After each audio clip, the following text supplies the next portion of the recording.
Sir ಈಗ ಒಂದು statement ಹೊರಗೆ ಬಂದಿದೆ ತಾವಕ್ಕೆ ವಿಷಾದ ವ್ಯಕ್ತಪಡಿಸ್ತೀರಾ ಅಥವಾ ಏನು ಅಂತ? ಇಲ್ಲ, ಖಂಡಿತ. ನಾನು ಹೇಳ್ದಲ್ಲ, ನ್ಯಾಯಾಲಯ ಬಗ್ಗೆ ನಮ್ಗೆ ಗೌರವ ಇದೆ. ಹಂಗೆ ನಡೆಯೋದು ನಾನು ಕ್ಷಮೆ ಕೇಳಕ್ಕೆ ಸಿದ್ಧಾಗಿದ್ದೀನಿ. ನಾನು ಹಂಗೆ ಹೇಳಕ್ಕೆ ಸಾಧ್ಯ ಇಲ್ಲ. ಅದು ಬಾಯಿ ತಪ್ಪು ಬಂದಿರ್ಬೋದು. ಅದು ನ್ಯಾಯಾಲಯ ಬಗ್ಗೆ ಯಾರೂ ಮಾತಾಡೋದು ಸರಿ ಇಲ್ಲ. ಅದು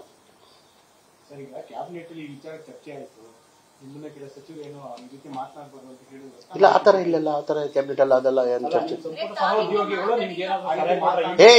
ಇಲ್ಲಪ್ಪ. ನಾನು ಎಲ್ಲೋ ಒಂದು ಕೇಳಿ ಬಂತೆ, ಯಾವುದೋ 2-3 ಮಾಧ್ಯಮದಲ್ಲಿ ಬರ್ತಾ ಇದೆ ಅಂತ. ಇವತ್ತು ನಾವು ಕ್ಯಾಬಿನೆಟ್ ಮುಗಿಸ್ಕೊಂಡು ನೋಡುವಾಗ ಮಾಧ್ಯಮದವ್ರು ಬೇಜಾರು ಮಾಡಬಾರ್ದು ಅಂತ ಹೇಳ್ಬಿಟ್ಟು ನಾನು ಲಕ್ಷ್ಮೀ ಅಣ್ಣನಿಗೆ ಮಾಧ್ಯಮ ಪ್ರೆಸ್ ಮೀಟ್ ಕರೀದೆ ಅಂತ ಹೇಳಿದ್ರು. ಇಲ್ಲ, ನಾನು ಹೇಳಿದ ಹಿನ್ನೆಲೆ ಇಲ್ಲ. ನಾನು ಹೇಳೋದು, ನಾನು ಹೇಳಿದ್ದು ಆ ಇಂಟೆನ್ಷನ್ ಇಲ್ಲ. ನನ್ನ ಇಂಟೆನ್ಷನ್ ಇಲ್ಲಿತ್ತು, ಏನು ಹೈಕೋರ್ಟ್ ಆದೇಶ ಬಂದಿದೆ ಅದು ಪೊಲಿಟಿಕಲ್ ಯೂಸ್ ಮಾಡ್ತವ್ರೆ, ಪೊಲಿಟಿಕಲ್ ಬೆನಿಫಿಟ್ ತಗೊಳ್ತವ್ರೆ ಅಂತ ಆ ಹಿನ್ನೆಲೆಯಲ್ಲಿ ಹೇಳಿದ್ದು ನಾನು.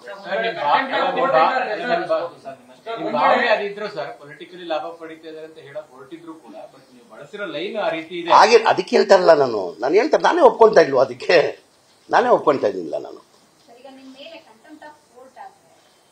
ಅದಾದ್ರೆ ಆಮೇಲೆ ನೋಡ್ಕೊಳ್ಳೋ. ಇನ್ನು ಆದ್ರೆ ನೋಡ್ಕೊಳ್ಳೋ.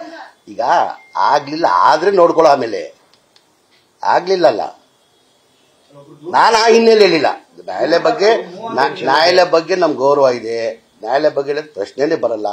ನಾನು ಹೇಳೋದು ಅರ್ಥ ಏನಿತ್ತಂದ್ರೆ, ಆ ಜಡ್ಜ್ಮೆಂಟಿಗೆ ಇವರು ಪೊಲಿಟಿಕಲ್ ಇತ್ತು ತಗೊಂಡು. ನಾವು ಏನು ಕೇಳಿದ್, ನಾವು ಪ್ರಾಸಿಕ್ಯೂಷನ್ ಪರ್ಮಿಷನ್ ಕೊಡಬೇಡಿ ಅಂತ ಕೇಳಿದ್ವಿ. ನಾವು ಅದು ರದ್ದು ಮಾಡಿದ್ದಾರೆ. ನಮ್ಗೆ ತಾನೇ ಆಯ್ತು. ಅದು ತನಿಖೆ ಇನ್ಕ್ವೈರಿ ಆಗ್ತದೆ, ಇನ್ಕ್ವೈರಿ ಆಗಲಿ. ಅದು 3 ತಿಂಗಳು ಟೈಮ್ ಕೊಟ್ಟವ್ರೆ, ಡಿಸೆಂಬರ್ವರೆಗೂ ಟೈಮ್ ಇದೆ. ನ್ಯೂಸ್ ಫಸ್ಟ್, ನಿರ್ಭೀತಿಯಿಂದ ನಿಮ್ಮ ಪರವಾಗಿ.